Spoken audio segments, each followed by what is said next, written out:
Good evening. I'm Lori Rabashaw. I'm the Executive Director of Grua Center. It's my pleasure to welcome you on a day that kind of looks like a Hallmark Christmas movie. Don't you wish it were like that when you were really wanting snow? Do we have any audience members here for the first time? Oh, well, welcome to you. We should have buttons that says, I found Grua Center. We're part of a condominium community. We're the public space in it. So we're working on signage and lighting, but now that you've been here, don't be strangers, please come back. And of course, a great welcome to all of our seasoned veterans who return time and time again. I do a little housekeeping to start with. If you've not yet turned off your cell phone, now would be a good time to do it. I want to thank the many people who contribute to Grua Center's annual fund. We've just started that. We're very grateful to them, and I know a number of them are here in the audience tonight. But that money doesn't pay for everything. Hence the donation box, conveniently located in the doorway as you come in. But I've just received some good news. An anonymous donor has issued a challenge. Our goal in the donation box for our fiscal year is $5,000. Our fiscal year ends in June. We're about halfway to it. They have said if we hit the $5,000, then every dollar over that they will match up to $10,000. So we encourage you to help us. If you've not thrown something in, if you have a $100 bill laying around in your wallet and you want to pop it in there, we won't be giving change. Anyway, so that's something that's going on for the next 6 months. Now on to our talk this evening. So last February, several weeks after Christmas and New Year's were over, I'm driving down Water Street to work. You all came down here then, and I damn near crashed my car as my head was whipping about looking at this plethora of Christmas decorations. And I thought, good Lord, it seems like a Hallmark movie came in here, and I had no idea that's what it was. And our borough was in fact invaded by Hollywood. We were so thrilled. And then I subsequently read an article in The Day about our guest and his work filming in the state, and thought he might be a wonderful subject for our Behind the Curtain series. And it looks like all of you thought so too. Our guest speaker, Andrew Gernhard, is a native of Norwich and attended the Norwich Free Academy, the NFA, and Southern Connecticut State University. So this is a local boy made good story. I'm sure you've heard that before. He got his start in the film TV world in the thriller, monster, horror genre. So I love that he's expanded his repertoire to include Hallmark Christmas movies, which just reminds us that the art of storytelling goes across a very broad spectrum. Well, I hope you have the chance to read his bio in your program. We're going to take some time tonight to chat about his career, as well as the most, recent movie, Holiday for Heroes, that has been airing over the past month and was shot a good deal right down the street. Please give a warm welcome to Andrew Gernhard.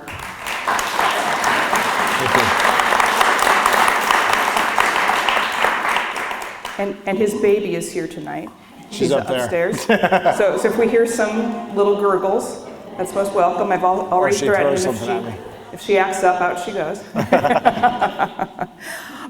So before we get to this particular movie, Andrew, let's go back and hear about the beginning of your career. Are you one of those kids who is kind of wielding a camera or writing or drawing stories, acting in plays? How'd you get started? Well, it's funny because I went to, how many of you have been to NFA? A lot of people. Well, I was in the art program at NFA, and going through elementary school and junior high, I was like the best artist. But then when I got to NFA, I was not. I was very good, but my class far outshined me with their skills. And it was at a time when video was just beginning. There wasn't such a thing as an iPhone where you can make a gigantic movie on an iPhone now. We had the old VHS camcorders, and everything was terrible to make a movie or something. But I knew I had to do something to get a scholarship that wasn't art related because I knew I was going to lose. So I went into Century Public Access before, I assume Comcast or something is there Cable now? access. Yeah, cable access. So I did cable access. I learned a lot of it on my own because there was no video production at that point in high school. And I applied to different colleges, and I ended up winning like the biggest award, the Leslie J. Spivak Visual Arts Award, because I was the only one who entered for video production. So I was like, wow, it was like a lot of money, and I was like, great. Everybody else was doing painting and everything. So I went to Southern Connecticut State University. Now it's a beautiful school. When I went there, it was kind of transitioning. And I was just talking to the audience earlier. I went at a time when video production was at its worst. It's when tape was dying and digital was beginning. So I was at the birth and the death of two technologies. So it was the worst of both worlds. But it taught me more than what they teach kids today, because nothing is, on an iPhone, everything is automatic. I mean, if I had an iPhone, I could have made Terminator 2 when I was 17 years old, but I didn't have that technology. So I went to Southern for a communications degree, and I minored in graphic design, which got me into movies, and which led me to Blockbuster Video, which now doesn't exist. Oh, there's I could bring that up to people. Blast from the past. Yeah, at one point there were 8,000 Blockbuster stores, and in a matter of 2 years there was none. And that's where we did the monster movies. We did a whole bunch of really low budget monster movies, because my friends were making, that went to NYU and all the big film schools, they were making these big dramas with no stars that were art films. Art films are beautifully shot, but nobody was watching them. They're getting into some festivals there, and I started talking to distributors of movies. And I went to Blockbuster, and I noticed that they're all A-list movies or monster movies. So I said, well, I'd rather people watch my movies than just go to a film festival and watch it once. So I started to make killer Amish, Sasquatch movies, all these crazy things. And Blockbuster bought a ton of copies of these monster movies, which eventually led into cable, which led me to Christmas, which is similar to monster movies. Don't go so fast. Yeah. There's a lot of years in between there. Yeah. One of the pieces I read about was called Trees. Oh, yes. Tell the story behind that one. So for a while I was doing educational videos. I don't know if you remember that, for Hoyt Mifflin, a book company. I was doing like science videos and I can go potty videos, which was scary within itself. But I'll be learning about the potty thing shortly. Hopefully I retained it. And at the time, a friend of mine and I, we were getting so beaten up with this children learning videos, and we love Jaws. We did a parody of Jaws called Trees, about a killer great white pine tree versus a lumberjack, a botanist. And we started as a short film, copying every scene terribly from Jaws. And then it turned into, we copied the scene for scene Jaws, but with a shaking pine tree. And every scene was copied, and Blockbuster bought a bunch of VHS, I don't know if these were VHS units. And then we did a sequel, which did terribly, and nobody bought. So I dropped out of video production, and I did graphic design for a couple of years. And then distributors kept asking me for, are you making another movie? Are you making another movie? And I said, sure, what do you want? And they're like, oh, we want teenagers and monsters and beaches. So I'm like, fine. So we wrote a movie called Hell's Beacon, which was awful. You can't buy these anymore, because if you did, you guys would send me death threats after you watched it. We did a real cheap movie called Hell's Beacon that Universal Studios Home Video bought at the DVD boom, and they retitled it Predator Island, because hell would not work in the Midwest. So it was called Predator Island, and from that led to a bunch of DVD releases. This is so amazing. I'd forgotten even about, we're so into the streaming platforms now. Yep. I'd forgotten that we used to get our Netflix DVDs. Delivered. Yeah. I'd forgotten all about that. So you go back to Blockbuster, it's my God, you've lived through these changes in technology. I miss Blockbuster.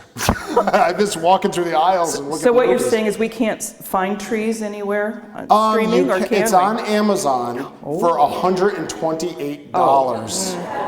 I don't recommend spending that money. No, I'll darn. probably find some copies in my basement. I can sell for $50. No.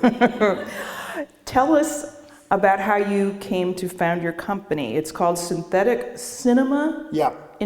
International. International. So those are three really interesting words. So the company began years ago when I started to do Predator Island.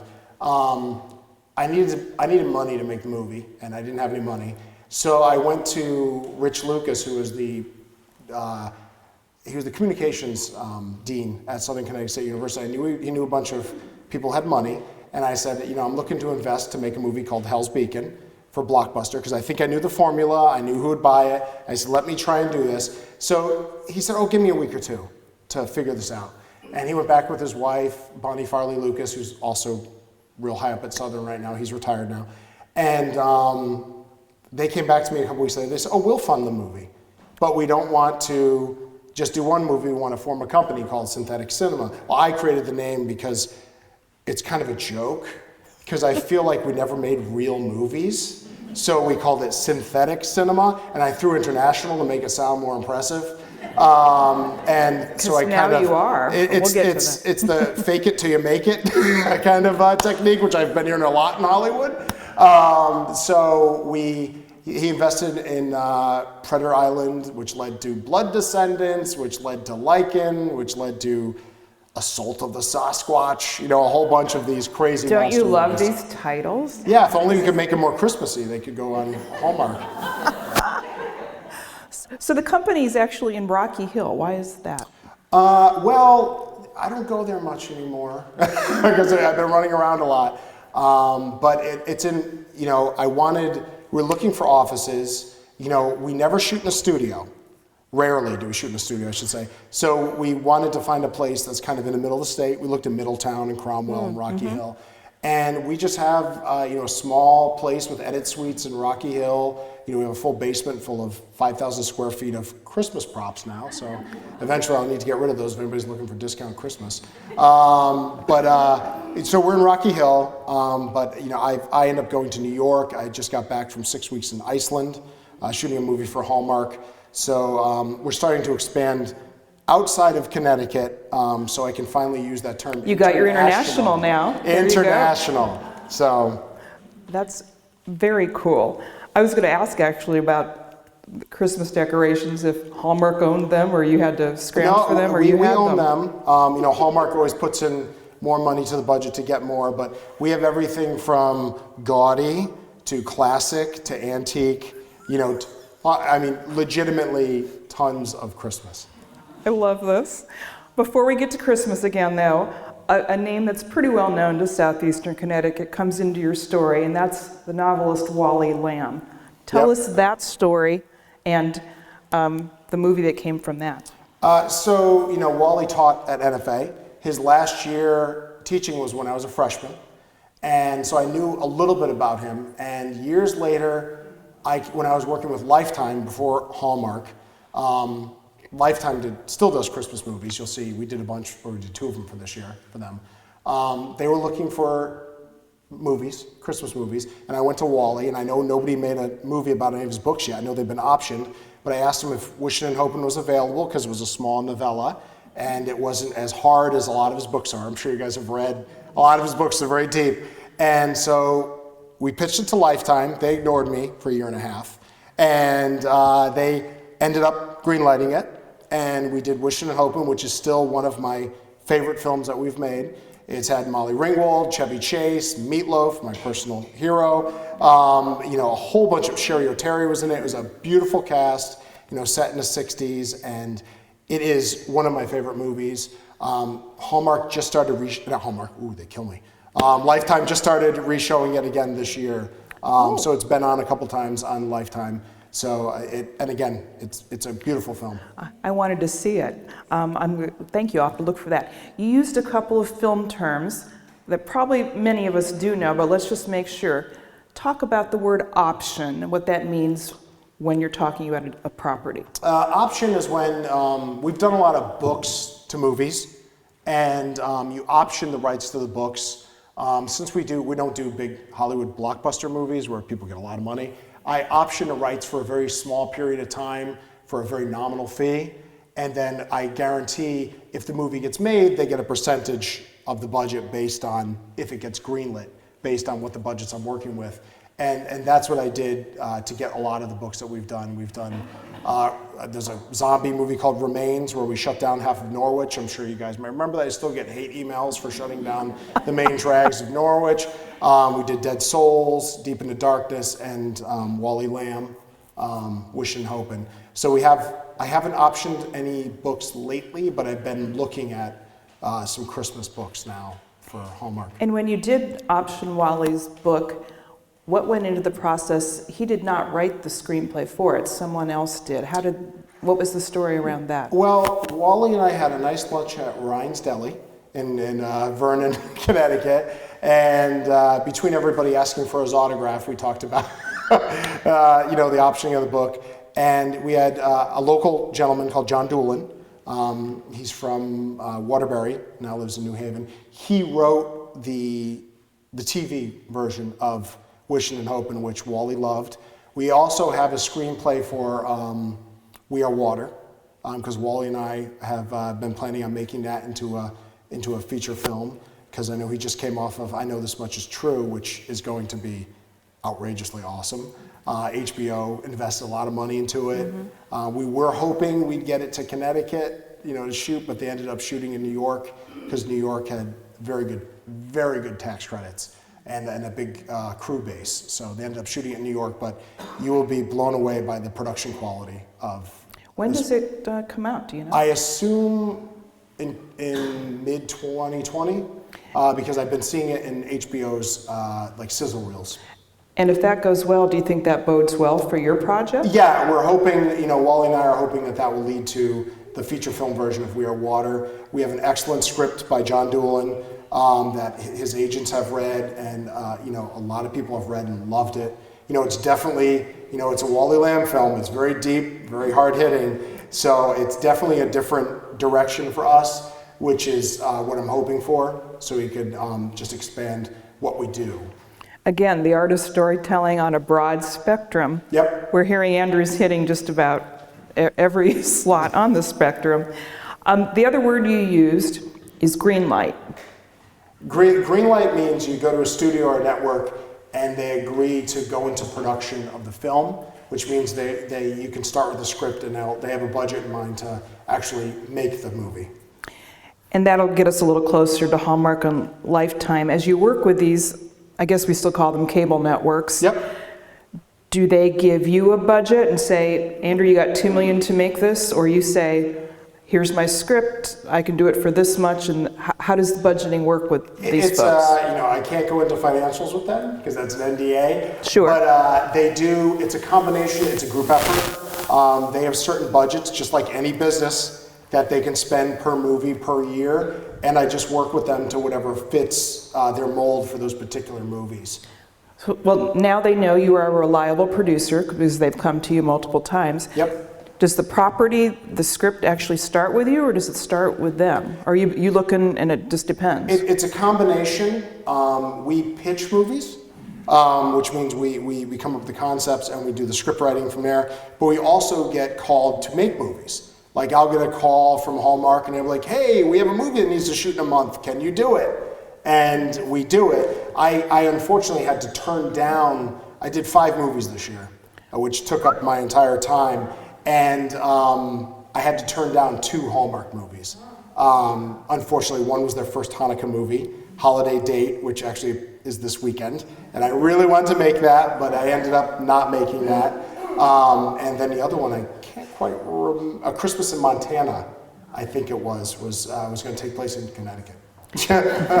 Because really, Hallmark is hitting any scenic part of this country. Yep, and they'll be expanding that shortly. I mean, I read somewhere they did 40 new films this year. 40.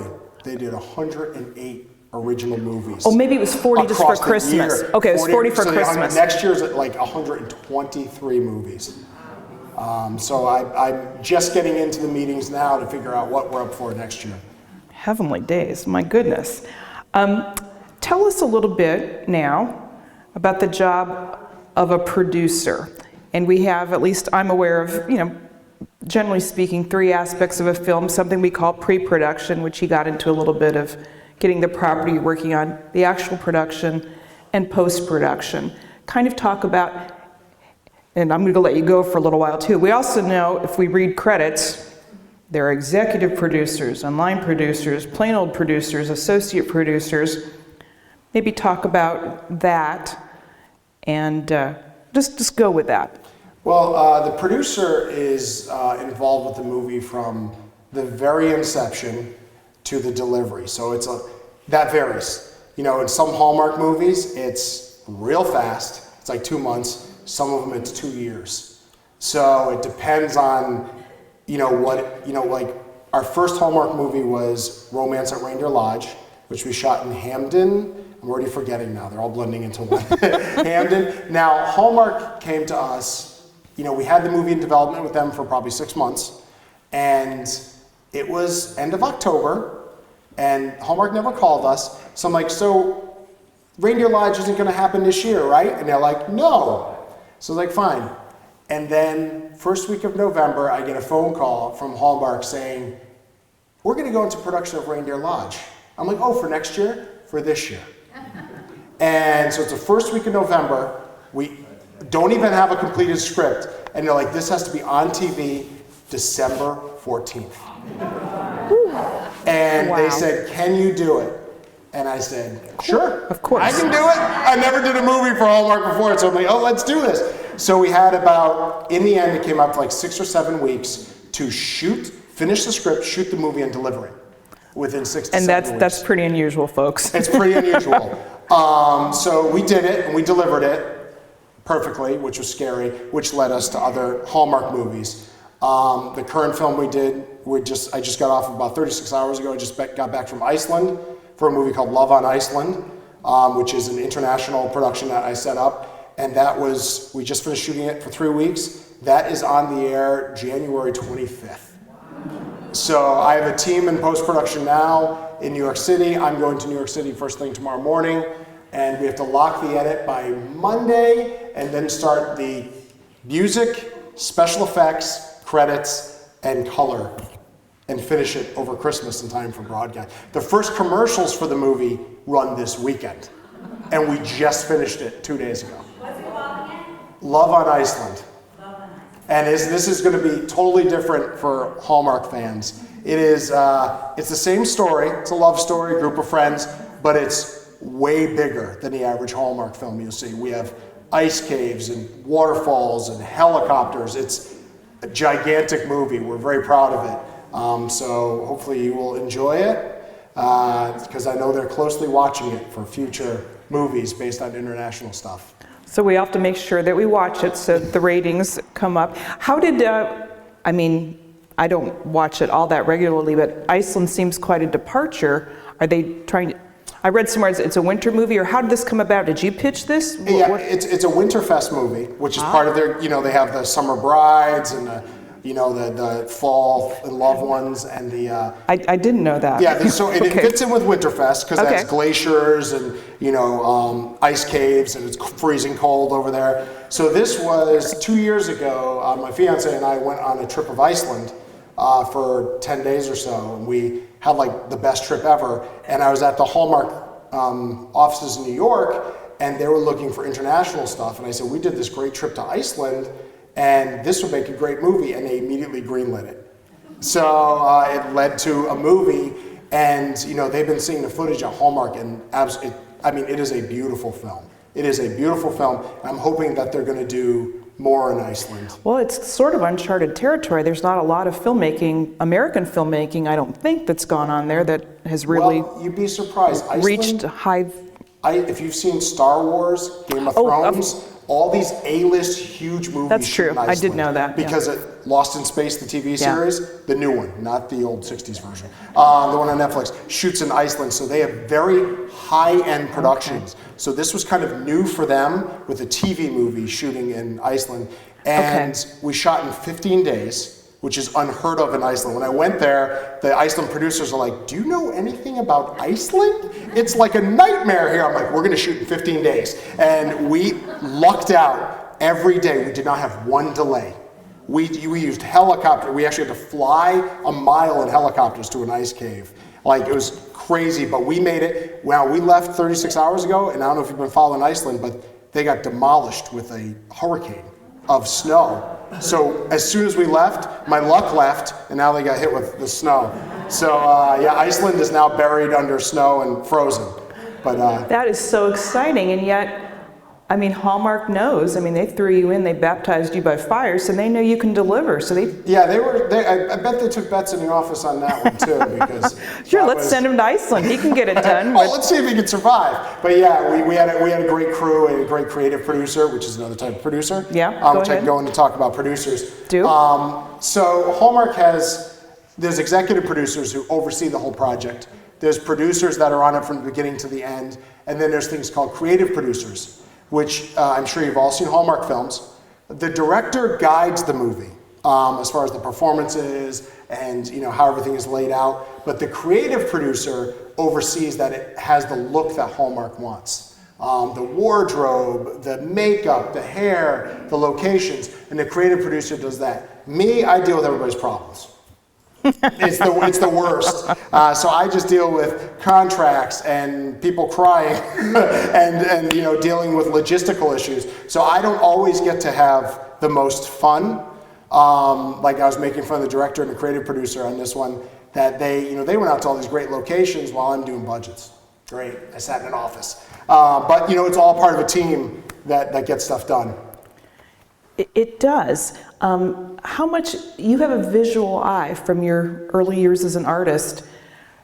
Do you have any involvement with editing at the end or some of the visual stuff, or is that mostly the artistic folk? Well, I don't have as much creative input as I would like to, but I've done so many movies that it's not as important to me as it used to be. My goal is to just make the best movie we can for the budget we have with the people we have. So I am a producer who, a lot of producers micromanage, and I do to an extent, but I also like to let artists do their work. The director of photography does their work, the director does their work, the creative producer, and only come to me if there's a problem or if I see something that definitely doesn't work, then I jump in. Like I'm letting right now, I'm here, they're in New York, I'm letting the director and creative producer and the editor go at it. And I will just sit down with Hallmark at the end of the week to make sure it's what they want. And I'm thinking Lifetime or Hallmark, and do correct me if I'm wrong, by having this role of a creative producer and that they have a brand, if you will, a Yep. look that they, in a way that perhaps the networks or even the high-end networks wouldn't necessarily do. But this is an important part of the Hallmark brand, yes? Yeah, they definitely want a particular type of movie for all their little stunts. So they're maintaining the brand. That is absolutely, and I help do that. And can you share some of that with us? I mean, some of it, I think we know there's going to be a romance. There's probably not going to be sex, but a kiss. It's going to look a certain way. Yep. And I assume you can't talk about it, but it's got to be made for a certain amount of money in a certain period of time. Yeah, Hallmark, what they pride themselves on is they're G-rated, as you all know. They want movies that everything a 6-year-old could watch to a grandmother. Nothing that anybody's embarrassed about. But we did have a war scene in Holiday for Heroes, which was new for Hallmark. We had explosions and gunshots in the opening, which I thought they were going to cut, but we shot it in Norwich. That was Norwich doubled for Afghanistan, funny enough. It worked. Why not? You put up some decorations and it worked. So we did have some war stuff. And in Love in Iceland, we have 2 kisses. So we push the envelope. We have a very late night romantic kiss at night, which doesn't quite hit properly, but then we have the romantic kiss at the end under the northern lights, like everybody wants. So we are pushing the envelope with 2 kisses. The Northern Lights, how romantic. I'm going to move in now to Holiday for Heroes. How many of you have seen it? Oh, goodness. You better, like, why? Did pretty well. Excellent. Yeah, I've seen it twice. You're one of 3 producers. Yep. tell what the other folks did, or what did that mean on this film? Do I remember all?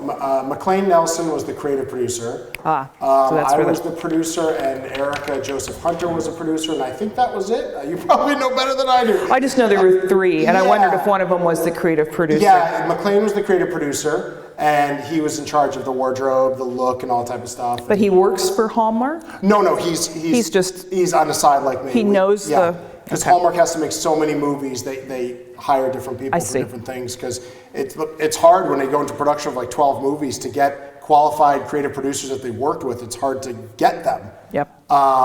So yeah, there were three of us that worked as producing this, and the director Claire, who directed this one, also directed Love on Iceland. So it's kind of funny. Okay. So we were our first job at the beginning of the year and our last job at the end of the year. Well, that's nice. That must mean you have a little bit of a shorthand and comfort with each other. It was very nice. And I actually worked with the creative producer in Iceland was a guy called Dustin Reichert, who produced all their, have you seen their Graceland movies? He produced all of their Christmas and Graceland movies. He's a super cool guy, knows how to get stuff done. Me and him hopefully going to work together. That's my pitch if you're videotaping this. That's right. Dustin, to keep working with Tell him to watch on TV. Yeah. So let's go to the locations for Holiday for Heroes. Right down here in the street, you used Noah's, Social, Milagro, the public walkway right behind here in Stonington Commons. How does this come about? Is this your knowledge of this area, your location people? I know you have a Connecticut crew. Talk about how you decide these things. Well, I worked with the Connecticut Film Commission, who has a lot of the locations on file, but I just drive around Connecticut and do location scouts, and now people know me, so they let me in to their houses and inns, and anything that's Hallmarky I get tours of. But you know, I knew Stonington is great. I've always known it was great, but I knew you could never get in here because it's so busy. But I knew during January and February it's kind of dead.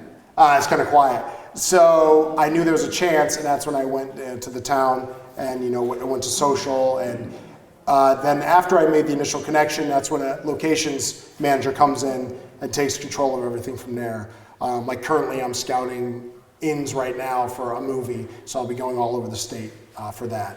And how, you just go into the proprietor and say, we'd like to take over your place for a couple of days. Do they get any kind of fee, or is it just something that's fun? Yeah, we pay location fees, and there's insurances and all that type of stuff. But typically, like now, I don't know what movie I'm doing, but we all know that Hallmark has an inn in every movie. So I go to the inns and I first see if they're open to it. Are you open to having a movie shoot here? And I explain, it's going to be 50, 60 people and trucks and all this type of stuff. And if they're open to it, I can come back to them with more information of what the movie is and all that type of stuff. It does help with the Hallmark movies because everybody knows them, so they're quick to say yes. But when we did like sci-fi movies, I was like, oh, there's going to be a demon flying through your window, cutting somebody's head off. They're not so excited. But Hallmark, they're a little Fake bit more blood. into it. Excellent.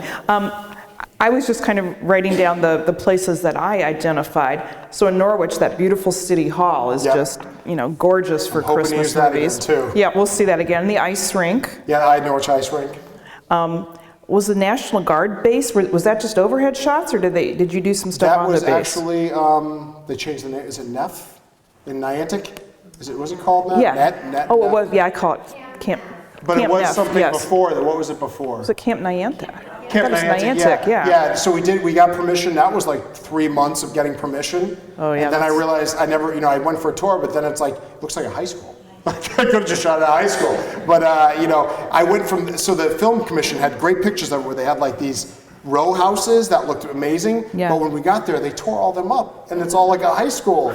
So, but it was very nice that, we got support from the Army, and it was a great experience shooting there. Well, that's good, because if you do want to do military stories, we've got these, do some at the sub base or whatever.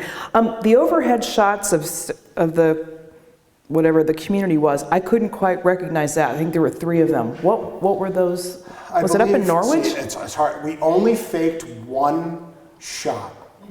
Was it really the burn? No, you're Wow. right. We only bought 1 stock footage shot for downtown Stonington. That was like Vermont or something. But the overhead shots were shot from us in New Hampshire. Okay. So the I'm just overhead looking at him shots, and I'm stopping. I'm forgetting because all the movies are starting I to know. meld. But yeah, we did drone shots of a place in New Hampshire. Because he's on to the next several things. He's got to go back in time. I gotta think By the about it. time something airs or is in the theaters. And that wasn't even a year ago. You're I can't remember. a long time ago. There was an outdoor Christmas bazaar where they did the marshmallows. That was right down the road here. Oh my God. That was there in front of the library. I know because you all my do that? PAs left and I was vacuuming the library for 5 hours because of the fake snow. So I was sitting there vacuuming. I was like, where are these PAs? No, it was me. Yes, talk about the fake snow. Is there some fake snow? Is it mostly computer generated? Well, you know, I thought, oh great, we can shoot during the winter in Connecticut. It didn't snow. Not on the shoreline. So we had dead trees, which is, because if we shoot during the summer, we have to do the fake snow blankets and we use like biodegradable paper to make the fake snow. But in summertime, we have to digitally erase the leaves and everything. It's a real pain. But at least for this one, we didn't have the leaf problem, but we still had the fake snow problem. And I called up Hallmark. I'm like, can you believe we're faking snow in the winter in Connecticut? But we shot this beautiful house in Colchester and we laid down the snow and it snowed. And then it didn't look good, so we had to do another layer of fake snow. So it's like, it took us a month to clean up because it all froze into this gigantic awfulness of fake snow. So that family, unfortunately, had to live with us for a month cleaning up their house. But yeah, Connecticut is very, you don't know the weather. 60 degrees one day, -10 the next day. Like for instance, the last couple days. Yeah. As I was looking at all the snow this morning, I had to kill a fly because it was so warm. And I remember being on Main Street doing an overnight, and it was like -14 degrees. And when you touched the metal of the lighting post, it burned your hand. It was so cold. Yeah, that one scene where it was the borough, the street shot with the lights overhead and just lights. the couple, that was so beautiful. It was so fake. Yeah, that's what I figured. So the director got here and was like, Stonington is so beautiful, except for all these telephone poles and wires.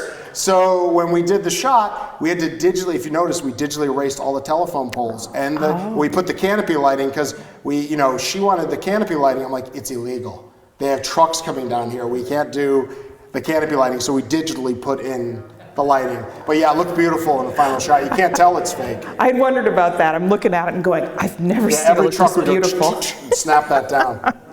I loved it. That's so cool. Talk a little bit about the actors. Does Hallmark pick the leads, or do they impose some casting restrictions? How does that work with the major roles? And I'll get to. Yeah, well, there's a couple ways they do casting. The leads and the guest stars are always picked out by Hallmark, because sometimes they have contracts with some of their normal, regular folks, and sometimes we want new people. So I don't get involved in casting at all. And then we have either a New York or LA casting director that casts all the speaking roles.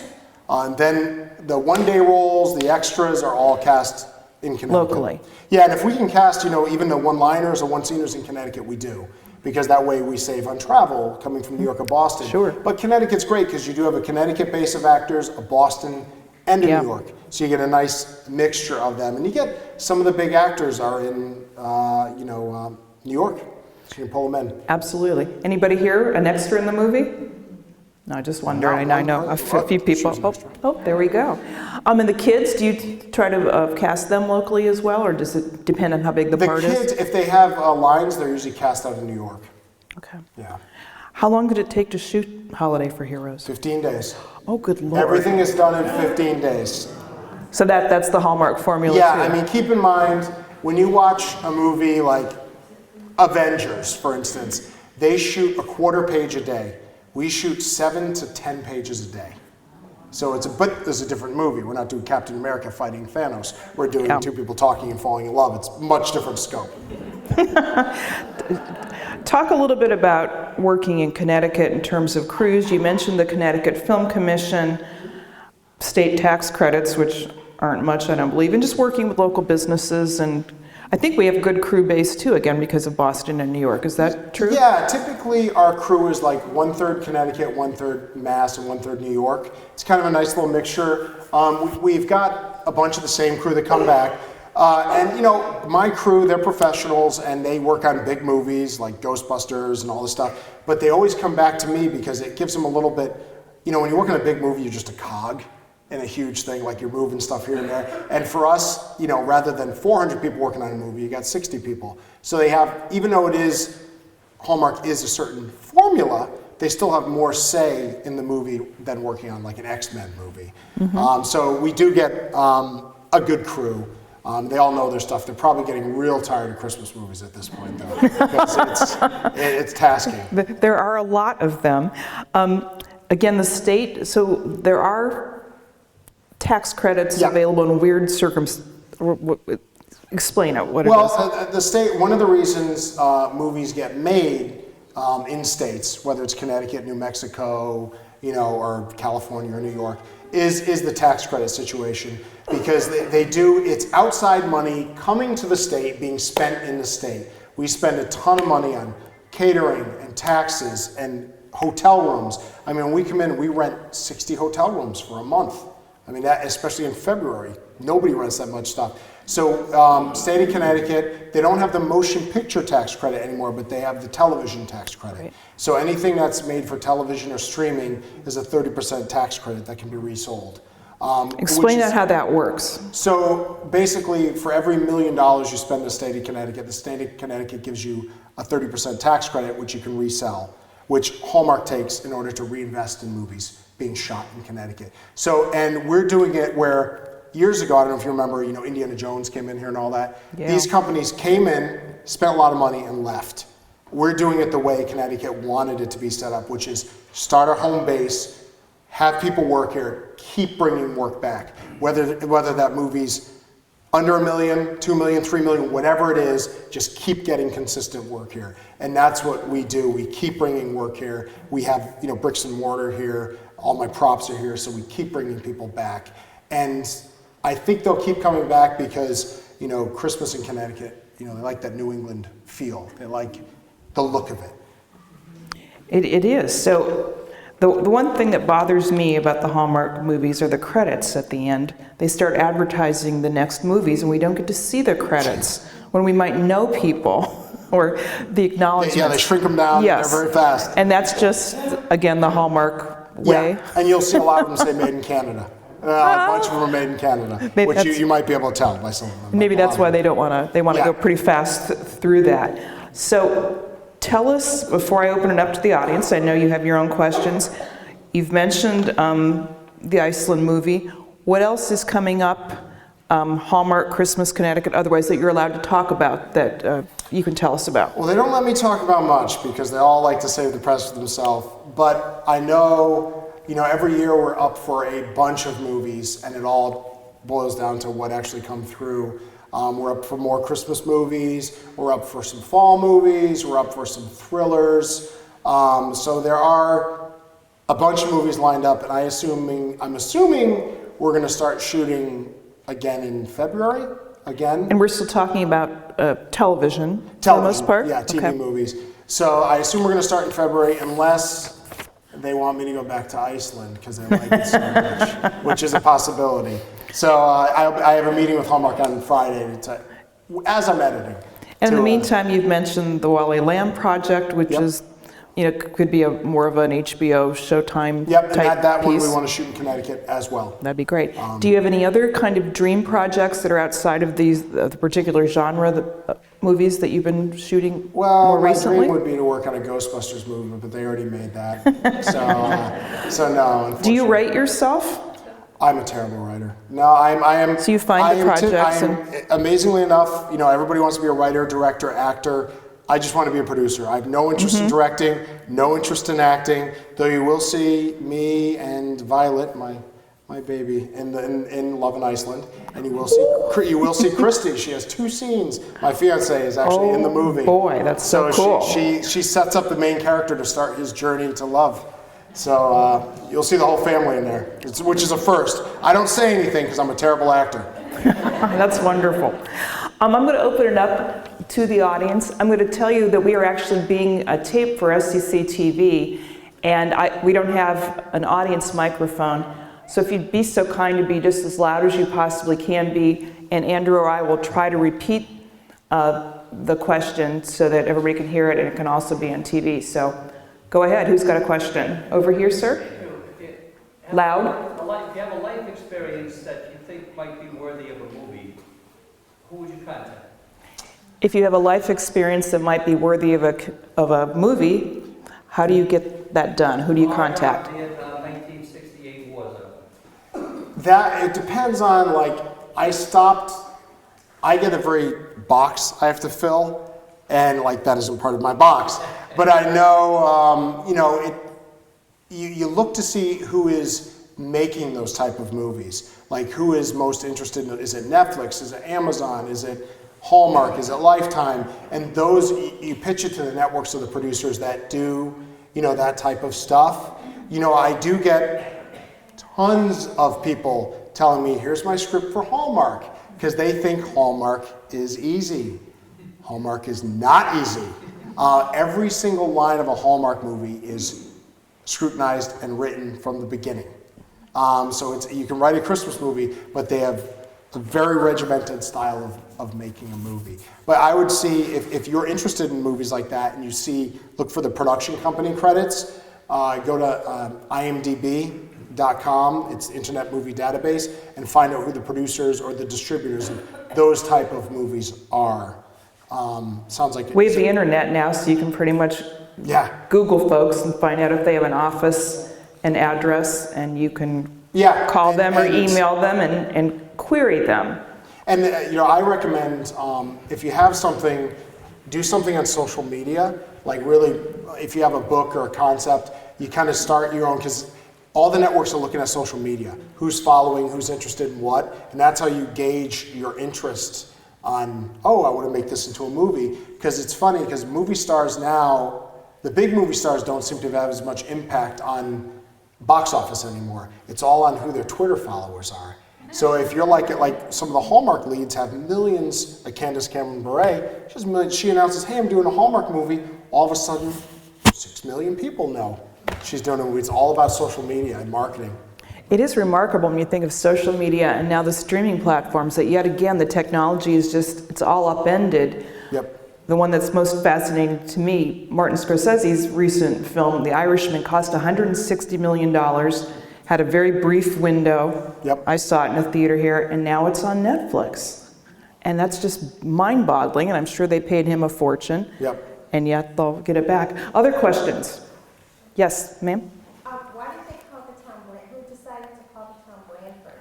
Branford. Why did we call the town Branford in Holiday for Heroes? Because there actually is a Branford, Connecticut. I thought it was weird because we shot in Branford. I do believe, I think it was random. I think the creative producer just looked at Connecticut and Branford came up. So there was no particular pick on that. And it's funny because I got an email from somebody in Minnesota who apparently knows more about the script of Holiday for Heroes than me. And he talked about the screenwriter, because the main character, I guess, is from Minnesota, and his grandmother was there, and he won 2 All-State. So I guess there's too much information for it to be fake. So I got an email asking if I knew anything about it. I was like, I don't know.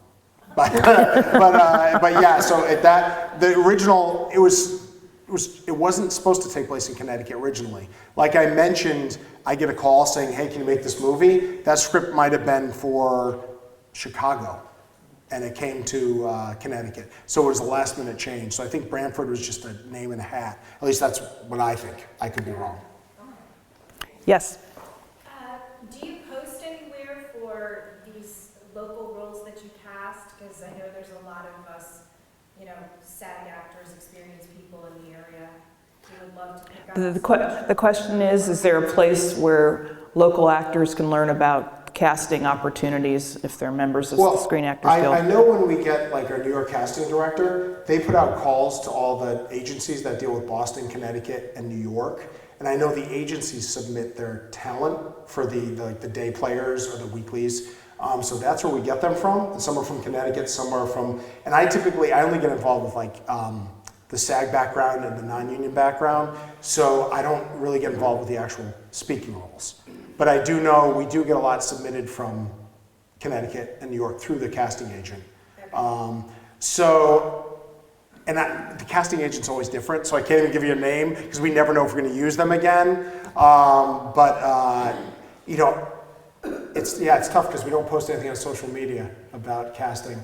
But if you do have an agent or a manager, that's the way. Yeah, I'm not into acting, so I don't know. But look for postings and I think it's Backstage. Is that yeah, or Actors Access. I know they post where we're shooting on that, and you can submit through there. I think even without an agent or a manager. Thanks. Other questions? Sir? Do you have many high school or early college students like you that you can employ and get them started in the industry? Yeah, did you want to repeat Well, the the question? question is, are there opportunities for young students, high school, college age, to learn more about the business? Is that right? Yeah. Well, we always have high school or college people work on it as interns. And a lot of since we're a smaller production company, we get a lot of people who start off their career with us. And, I'm proud to say a lot of our people have gone on to work in LA and New York. I would say it's probably a 99% ratio where they start off as interns with us and end up working in the industry full time. The ones that don't, I've heard they're like, this is the worst job ever, I'm leaving. So I have had a couple people that were like, this is not for me, which I count as a positive thing because you got to know if this is right for you. But yeah, everybody that they start off as interns, and then if they're good, we end up hiring them as production assistants, and then we let them kind of interact with the different departments, camera, lighting, talent assistants, and then they decide if that's what they want to go into. So I've unfortunately grown old over the years, and I've realized a lot of they were 18-year-olds are now 30-year-olds and have great careers that started out with us. They work for WWE, they work for Universal, they work for Disney. So we've had a lot of success bringing people into their careers. Unfortunately, not staying in Connecticut, but a lot of them do come back. They work in LA, then they come back to work for me when there's an opportunity or they're available. Why have you decided to stay in Connecticut? I think you're successful enough you could work elsewhere if you wanted. Yeah, I mean, the thing with Connecticut is, I go to LA every once in a while. It's a polluted pond. There's everybody. I love movies, but I don't love living in movies. And when you go to LA, if you sit anywhere, I'm a screenwriter, I'm an actor, I'm a producer, I'm a director. I don't like that. I like to just hang out, relax. I have 2 dogs, live in the country. I like to just deal with movies when I have to deal with movies. I love movies, but it's like I don't want to totally be in this movie world. But I do enjoy all my friends in New York and LA who are in that movie world, but it's just not something I want to be a full-time part of. That makes a lot of sense. Who else? Yes? In Holiday for Heroes, almost every scene had Christmas decorations. Did your crew put those up and take them down, or was that computerized? That was them doing every day, putting up those Christmas decorations. That was, every decoration is put up. It does not belong there. It's a lot of work. It usually takes a day or two just to set up the scene before we actually shoot it. Good golly. Who else? Yes, there in the back. Hi, Andrew. I'm the owner of Cafe Otis, which is located right across from City Hall in Yeah, Wishin. that was in the background. I just wanted to, thank you for coming back home, because I know you went to NFA, and I also went to NFA. And then my question was, what can we as small business owners in Connecticut do to help promote the film industry, to be more welcoming to more film shop in southeastern Connecticut? Well, I think, you guys were just opening, I remember, and I know you guys had like a showing of it, but I wasn't here for it. Trying to help them do Yeah. what they needed to do. Yeah, you guys were just opening. Well, I think, I think everybody I've worked with has been wonderful as far as locations, even you guys. Norwich is a beautiful city. I know whenever I show any of the executives, whether it's NBC or Lifetime or Hallmark, they say Norwich looks like a backlot. So because all the buildings are very cool, different colors, great architecture. So I mean, you're really doing it. What I recommend is, just make when filmmakers come to you, just do a little research on them, because I've run into, there's big movies, there's little movies, there's student films, there's medium level movies, and we try and make the experience as pleasant as possible for our locations. But sometimes we go to a location that's had a bad experience with a filmmaker, and that kind of kills our chances of using a great place. So I recommend, if you are a homeowner or a business owner, just research the filmmaker. And it's nothing against filmmakers, but know what you're getting into. when you do that, because I don't want to have a bad experience with you. And if we do have a bad experience, just talk to the location manager and figure out how to work it out. But yeah, just make sure that, you know, if somebody comes to you and they've never made a film before, ask them the right questions. Because I know a lot of businesses and towns get burned out by, you know, filmmakers who have never made a film or don't have any funding. And all of a sudden I go to that town and they won't let me in because I had an awful experience. So just, I think Connecticut has been one of the most welcoming places. So I don't think there's anything else you can do. You know, the film commission's awful. I mean, awful. Awesome. Oh, they're gonna go. Mark, you're great. Trust me, Mark, Ed, you're great. The film commission's awful. That was a mistake. But the film commission's great, and you know, all the businesses have been great. So just keep doing what you're doing. Who else? Other questions? Yes, over here. Is there going to be a sequel to Romance at Reindeer Lodge? I love that. Is there a sequel to Romance at Reindeer Lodge? I don't think there's going to be a sequel to Romance at Reindeer Lodge. There might be sequels for some other things we have coming up, but unfortunately no Romance at Reindeer Lodge. We might have something with reindeers coming up, if that kind of counts. Reindeers and I are like best friends now for some reason. Yes, here. In Holiday for Heroes, where was the barn located? The barn, that was an interesting thing. So the barn, this beautiful home in Colchester, was a beautiful colonial home and had a beautiful big barn in the background. But when we went there, it was obviously freezing cold, and we wanted to shoot that big hoedown, you know, in that barn. But we realized that the actors and extras would probably kill me because it was freezing, and it was a little bit not quite big. So we ended up using the Mitchell barn that they built. Mitchell College, the red barn at Mitchell College. So they just renovated this past year or two. It doesn't quite fit the movie because the outside of the barn is very rustic and the inside is very high tech. But that's how it is. But yeah, the Mitchell barn. Mitchell was great to work with. You know, it was great to have, you know, bathrooms there and heat and power. So it worked out really well with Mitchell. And once again, Mitchell College was again, like you mentioned, great to work with as a local business. Other questions? Anyone else? Well, with that, let's thank Andrew for being such a wonderful guest tonight. Thank you, Andrew.